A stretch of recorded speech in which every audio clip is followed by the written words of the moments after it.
और inverted comma हटेगा, said का तो सेड ही रहेगा ना। अगर सेड टू मी लिखा हुआ होता, अगर सेड टू मी लिखा हुआ होता तो टोल्ड में बदल जाता, ठीक है ना, टोल्ड में बदल जाता। क्लियर हो गया बात, समझे? अरे बाबा रे, ये कौन है?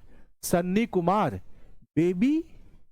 ओ बेटा, बेबी बाद में पालना है ना, अभी बेबी बेबी नहीं करना है सन्नी कुमार, है ना। मार मार के बन्नी बना देंगे तुमको। बन्नी समझते हो? खरगोश को बोलते हैं बन्नी। है बेबी बेबी लिख रहा है ना बेटा, क्लास कर रहा है, बेबी बेबी लिख रहा है। क्लास में वही लिखना, समझे? एग्जाम पेपर में बेबी मार्क्स दे दो ना प्लीज, तब बेबी तुमको मार्क्स देंगे, समझे अच्छे से। अरे सीरियस नहीं है, अभी पढ़ाई लिखाई चल रहा है, बेबी बेबी लिख रहा है एक ऑप्शन में। अलग ही दुनिया में तुम लोग चल रहे हो जी। अब फिर बोलेगा सर समझ में नहीं आ रहा है। Next, we saw the tree dash with fruits, ठीक है, we saw the tree dash with fruits यहां पर लिखा हुआ है, राइट। अब यहां पर देखो, वी सॉ द ट्रीज, हमने पेड़ देखा, जो यहां पे देखो लदा होना, ठीक है, यहां पे लदना, ठीक है, लदा होना, लदा होना समझते हो? जो बहुत सारा जो फ्रूट्स वगैरह जो पेड़ों पर लदा होता है, तो we saw the tree laden हो जाएगा इसमें ना, लीडिंग नहीं। लीड का मतलब क्या होता है? मतलब आगे चलना, ठीक है, लीड करना। तो यहां पर लेडन, ये सही एडजेक्टिव है इसके लिए, लेडन का इस्तेमाल करेंगे, है ना। इसका मतलब होता है लोडेड, है ना, लोड किया हुआ। लेडन मतलब क्या होता है बच्चे, है ना, लोडेड, लोड ना, loaded with something, loaded with something, ठीक है, यानी किसी चीज से लदा हुआ, है ना, किसी चीज से लदा हुआ। तो लेडन का मतलब क्या है? यहां पे फलों से लदा हुआ है, तो लेडन परफेक्ट वर्ड है, ठीक है। आगे बात करते हैं। नन, ठीक है, none but the dash brave deserve the fair, ठीक है, ये कहावत भी है। और यहां पर देखो ब्रेव वर्ड है ना, यहां पर आपको आर्टिकल का यूज करना है ना, यहां पर ब्रेव के लिए। तो ये जो ब्रेव है ना बच्चा, ये पूरे, है ना, दुनिया में जितना भी ब्रेव लोग हैं उसके बारे में बात हो रहा है। जैसे हम लोग दुनिया में पूरे जितने भी गरीब लोग थे उसके लिए हम लोग द का इस्तेमाल करते थे ना, ठीक है। दुनिया में जितने भी रिच इंसान थे उसके लिए भी हम लोग द का यूज करते हैं, है ना।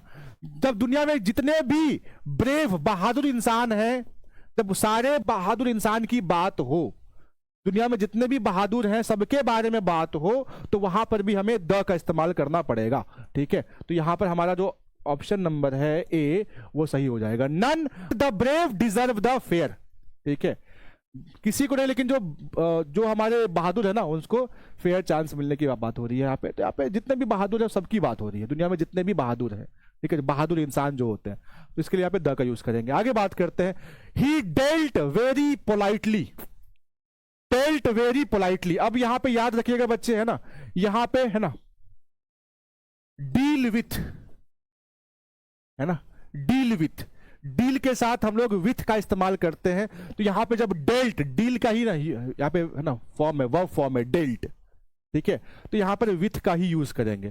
तो he dealt very politely with me, उसने मेरे साथ बहुत ही अच्छे से, है ना, पोलाइटली मेरे साथ क्या किया, डील किया, राइट, है ना। आगे बात करते हैं। Choose the correct meaning of once in a blue moon, है ना, once in a blue moon, इसका हिंदी क्या होता है ना, once in a blue moon का मतलब कभी कभार दिखना। ईद का चांद होना सुना है आपने? ईद का चांद ही हो गए हो तुम, शायद कभी कभार दिखते हो। Once in a blue moon इसका मतलब क्या है?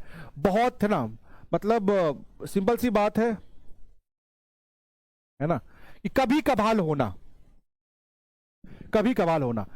An event that happens infrequently, नहीं नहीं, फ्रीक्वेंटली का मतलब क्या है? कभी, है ना, फ्रीक्वेंट होना, है ना, नहीं सही है, इनफ्रीक्वेंट, है ना, फ्रीक्वेंट का मतलब तो हमेशा होता है, ये नहीं होगा। द मून इज ब्लू, नहीं, once in a blue moon का मतलब क्या होगा? कि चांद नीला है, ये तो नहीं होगा। The moon is seen once, कि चांद एक ही बार दिखता है, ये भी नहीं होगा। An event that happens frequently. Frequently का मतलब क्या होता है? ये मतलब होता है ना, मतलब लगातार आप कह सकते हो, लगातार के सेंस में। मतलब क्या, इसको एग्जैक्ट हिंदी में भूल रहा हूं, जो लगभग है ना, जो लगभग हमेशा होता है ना, हमेशा आप कह सकते हो फ्रीक्वेंट, हमेशा। वैसे फ्रीक्वेंट का एग्जैक्ट मतलब हमेशा नहीं होता है, लेकिन मतलब लगातार होते रहना, है ना। फ्रीक्वेंटली का मतलब क्या है कि लगातार, जो घटना लगातार घटती जाती है। और इसका उल्टा क्या हो जाएगा, है ना, जो घटना लगातार नहीं होता है। यहां पर एन इवेंट, ऐसा इवेंट दैट हैपेंस इनफ्रीक्वेंटली, मतलब ऐसा कोई घटना जो शायद ही कभी कभार होता है, कभी कभार। ठीक है, तो यहां पर ए नंबर मेरा बिल्कुल सही हो जाएगा, क्योंकि है once in a blue moon, की कभी कभार दिख गया तो दिख गया, ईद का चांद हो गए हो तुम भैया, तो कभी कभार दिख गए हो। तो इनफ्रीक्वेंटली है ना, इसका उल्टा हो जाएगा कि कभी कभार दिखना ना। ए नंबर बिल्कुल सही। आगे बढ़ते हैं, choose the odd one out. अब यहां पे देखो, है ना, ये हमारा चेयर, बेड और टेबल, ये हमारा क्या है? फर्नीचर है। ठीक है, और ये हमारा फर्नीचर नहीं है, ये है ना एक सीमेंटेड, क्या है, एक स्ट्रक्चर है जिसमें पानी स्टोर किया गया है। ठीक है, एक स्ट्रक्चर है। ये तीनों क्या है? फर्नीचर है ना। लेकिन पूल, जो स्विमिंग पूल होता है, ये हमारा कोई स्ट्रक्चर थोड़ी है भाई। आगे बात करते हैं, dash is going to take the dog for a walk, है ना, डॉग फॉर अ वॉक। अब यहां को हमें हमें यूज करना है ना, प्रोनाउन यूज करना है। ठीक है, सब्जेक्ट, सब्जेक्ट वाला ना प्रोनाउन यूज करना है ना। सब्जेक्ट वाला अपने को यहां पर प्रोनाउन यूज करना पड़ेगा, जो कि कुछ काम कर रहा है ना। Dash is going to take the dog for a walk, यानी वो कोई इंसान है, कोई इंसान है जो कि कुत्ते को, है ना, टहलाने के लिए लेके जाएगा। यहां पर वो सवाल पूछ रहे हैं हम किसी से, है ना, कि कौन कुत्ते को जो है, तो यहां पर हु, सिंपल सी बात है, who is going to take the dog for a walk, कुत्ते को टहलाने के लिए कौन लेके जा रहा है ना। विच का मतलब होता है कौन सा, कौन सा। विच मतलब क्या? Which is your favourite book, तुम्हारा सबसे फेवरेट बुक कौन सा है। विच मतलब कौन सा, लेकिन हु मतलब क्या होता है? कौन, है ना। तो यहां हम पूछ रहे हैं ना भाई कि कुत्ते को टहलाने के लिए कौन लेके जा रहा है ना। हुम का मतलब किसे, हुज का मतलब किसका, है कि नहीं। तो ऐसे आप देखोगे तो यहां पर सही है। नेक्स्ट, चूज द सिनोनिम, है ना, यानी समान अर्थ आपको चुनना है। डिलीशियस का मतलब स्वादिष्ट होता है, और टेस्टी मतलब भी क्या होता है? स्वादिष्ट ही होता है। ठीक है, क्या मतलब होता है भैया इसका? स्वादिष्ट,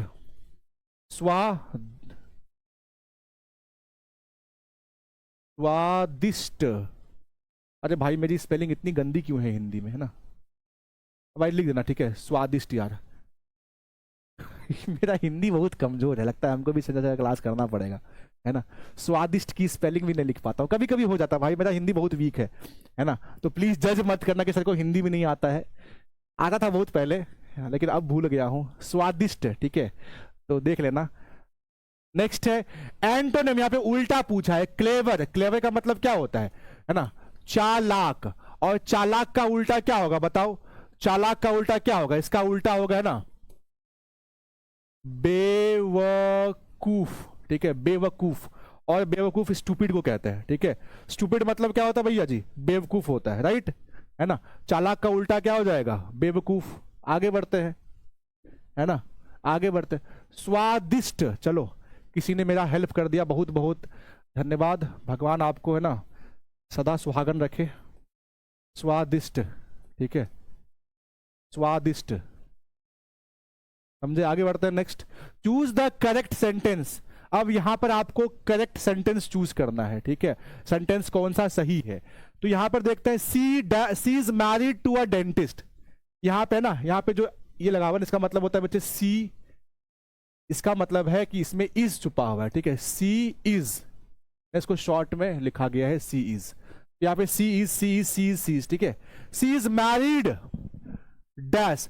देखो मैरिड टू हम लोग इस्तेमाल करते हैं भैया, याद रखिएगा। ठीक है, मैरिड के साथ हम लोग टू प्रिपरेशन का इस्तेमाल करते हैं। और यहां पे टू लगा, यहाँ पे बाय, यहां पे है ना, राइट।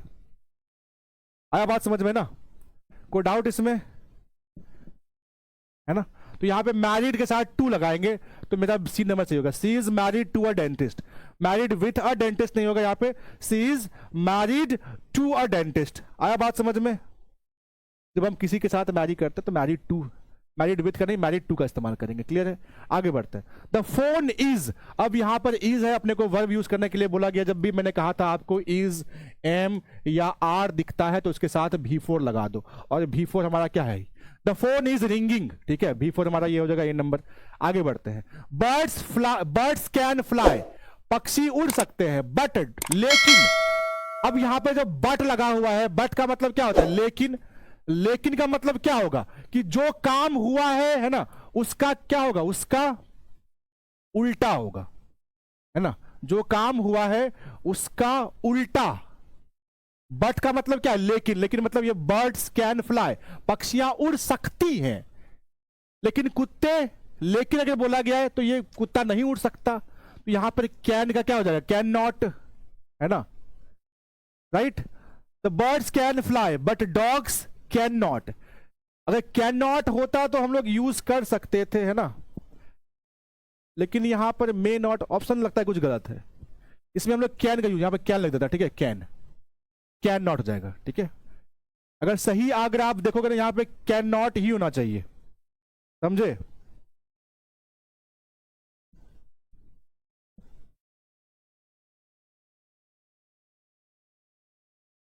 है ना? यहां पे कैन होना चाहिए था, लेकिन आपका ऑप्शन थोड़ा बहुत उल्टा पुल्टा है, तो ऑप्शन में, है ना, यूज हम लोग करेंगे। सिंपल सी बात है, कैन अगर होगा थोड़ा गलती है। ठीक है, तो इसमें कैन अगर होता तो कैन हमारा सही हो जाता है, उल्टा कैन नॉट। द बर्ड्स क्या, यहां पे मिस स्पेल्ट, कौन सा ऐसा वर्ड है जिसमें गलती है? तो एडिक्शन, एडवाइस ये सही है, एड्रेस भी सही है, ए यहां पे एडिक्शन है ना, ए DICTION, एडिक्शन, इसका मतलब होता है बच्चे किसी चीज की लत। ठीक है, तो ये गलत है, ये स्पेलिंग गलत है। एडिक्शन यहां पे D होना चाहिए था, एक ही D लिखा हुआ है। क्लियर है? आगे बात करते हैं। Next, choose the correctly spelled, जो सही स्पेलिंग है, तो HARMONY, हारमनी, ये बिल्कुल सही है। स्टूडेंट में देखो, कांट, ये सही है, ये स्टूडेंट सही है, कांट भी सही है, harmony. Choose the correctly spelled word, तो हारमनी तो भाई, अच्छा, अब मैं समझ गया क्या हुआ है ना? अब मैं समझ गया क्या हुआ। लगता है कि हमारे टाइपिस्ट बंधु ने कुछ गलती किया है ना? ये देखो, ये स्टूडेंट और ये जो है ना, ये स्टूडेंट वाला जो है, ये यहां आएगा, इस जगह पर, यहां पर, है ना? स्टूडेंट, ठीक है, और यहां पर कांट। ठीक है, तो ये वाला ऑप्शन हमारा सही होगा। और ये हारमनी लगता है ना, ये वाला जो है, ये वर्ड जाएगा किसमें? इसमें, है ना? समझे बात? तो उल्टा हो गया है, कुछ क्वेश्चन में उल्टा पुल्टा हो गया है, बट आप समझ गए ना? ये समझ में आ गया ना? ये बस ऑप्शन थोड़ा बहुत उल्टा पुल्टा हो गया, बट सही है। अब यहां पर कांट लिखा हुआ है ना, कांट, तो हमारा कांट ही क्या होगा? सही हो जाएगा, कांट, CANT। ठीक है, कांट। क्लियर हो गया? समझे बात को? ये D नंबर मेरा बिल्कुल सही है, कांट हो जाएगा, है ना? चलिए आगे बढ़ते हैं नेक्स्ट क्वेश्चन पे। 42, choose the correct one word substitution, a sound that can not be heard. इसमें आपको वन वर्ड सब्सटीट्यूशन चूज करना है, यानी कि ऐसा ध्वनि जिसे हम सुन ही नहीं सकते, उसे क्या कहते हैं? उसे कहते हैं इनऑडिबल, है ना? इनऑडिबल का मतलब होता है ऐसा ध्वनि, ऐसी आवाज जो हमें सुनाई ही नहीं देती है।